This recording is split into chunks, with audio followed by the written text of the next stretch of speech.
inuu madaxweyne noqoto loo rajaynaya mudane gudoomiye anigu waxaan ku weydiinayaa waxaan ahay ololayaha nabadda iyo horumarka jamhuuriyadda Soomaaliya waxaan doonayaa sirta ka dambaysa maxaa keenay in laba jeer ku guuldareysato doorashada jamhuuriyadda Soomaaliya horta labadii jeer ee aan doorashada waayay factors badan baa jiray factors weyn mid waxa waa mid wuxuu ahaa nin juuna yaraan ahaa kharashna maan haysan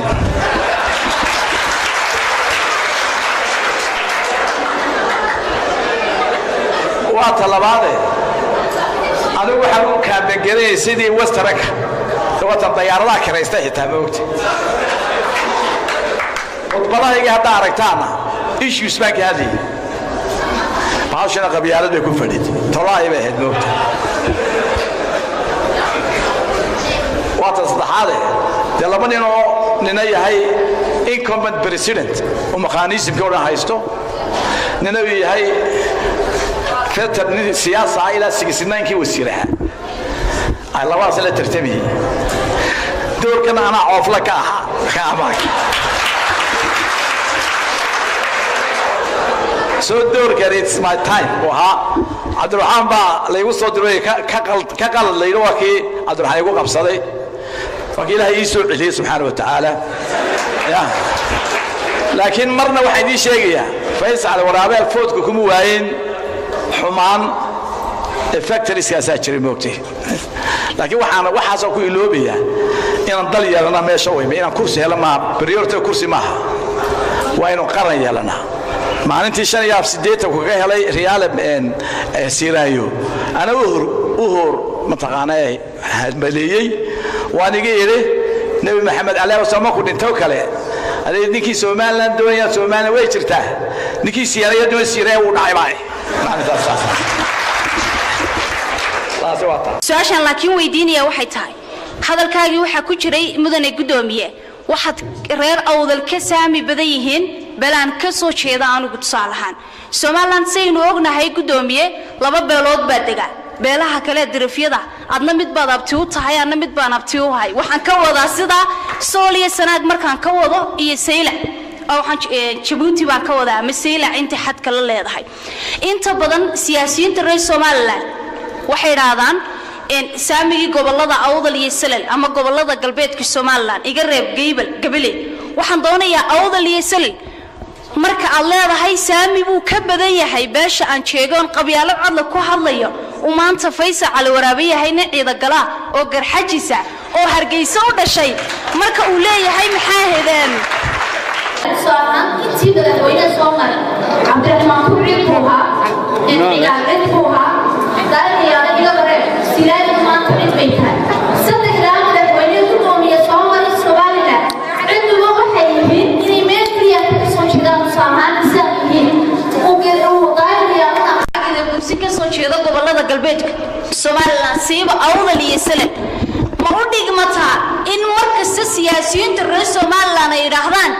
beelaha dhexe Somaliland ama magaca Isaaqi iyagii baana waxba kala lahayn oo marka iyagu soo dhargaan ayaa gobolada galbeedka Somaliland gadabursi wax laga siimayaa iyo u dhigmataa inaan anigoo tusaalahaan ka soo jeedo ee sayru adeeriye yahay laygu turiyo laygu iraado shalay baad madaxweyne ku xigeen ka ahayd Somaliland daraad baad madaxweyne ku xigeen ka ahayd Somaliland maanta aad ka noqonaysaa madaxweyne ku xigeen Soomaaliland oo saddexdii jufo ee beesha dhaxal noo kala saarteen hay yiraahdaan saddexda gudoomiye ama saddexda madaxweyne ku xigeen ay helayaan oo saami bay sida u leeyihiin miye cadaaladu tahay gudoomiye mid kale gudoomiye haddaan ku sheego madaxweynaha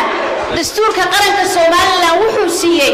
22 qodob oo awood u leeyahay inuu si kasta ugu talfali karo waxa ka jira Soomaaliland iyo deegaanahan halka madaxweynuhu dastuurka weynu isognahay uu siiyay 3 qodob oo kaliya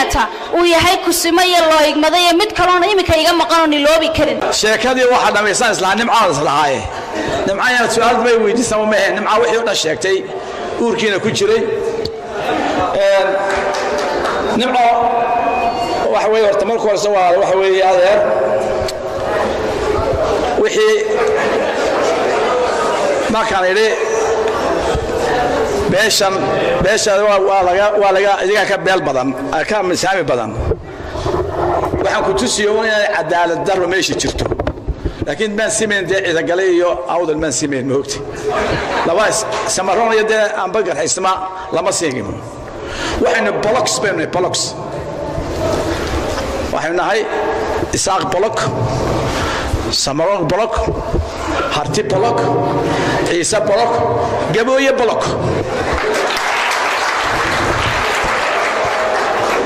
waxba yaanay haddaynu ku heshiino inaynu block u qaybsano isaaq iyo waxba isku keen faraarinayna waa isku one block yaan wax habraa inoo soo kala sheegini idukuna haddaynu ku heshiino block baatiine saddex dhadhaar waa hal block maxamed xasan yaana is eegin makaahil iyo habar cafaan mid baa isku niin saasaa loo qaybsanto haddaynu isku heshiino laakiin waxaan doonaynaa insha Allah taala inuu baabino blogyada dhan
سليمان معنا سليمان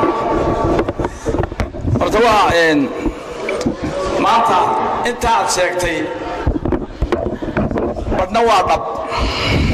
بدنا ودي لو فيسي هذا الكي ما كنت ارسلوه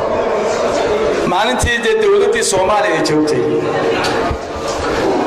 awdal hal jaamacad ma lahayn maanta imisa jaamacad baa ka samaysan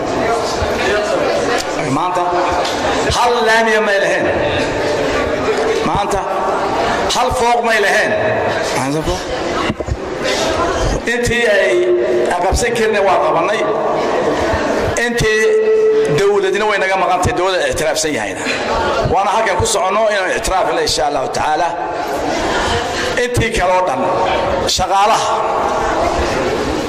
horta dawladdu siyaasad ku wasahsan awdal oo Soomaaliya dawladda Soomaaliland kulmiye ku abtirsata ay leedahay ma jirto marka horta siyaasad beel xaleedahay oo cid ku wajahansi ma jirto waxay keentay kulmiye siyaasadeedu waa tan leedahay u footeeyay noo footeeyay insha Allah taala waa wax soo saaray in magacaygu waa Salmaan Xuseen Aadan waxaan ahay arday dhigta kulliyadda dhaqaalaha iyo siyaasadda ee jaamacadda Amuud su'aashaydu waxay tahay in aslam waxay la dagaalamaysay dawlad oo loo jiray Jamhuuriyadda Soomaaliland gobolka awal waxa uu kamid ahaa Jamhuuriyadda Soomaaliya waqtii loo jiray Jamhuuriyadda Soomaaliya gobolka awal ee waqtiga ay soo gashay aslam muu haysan hub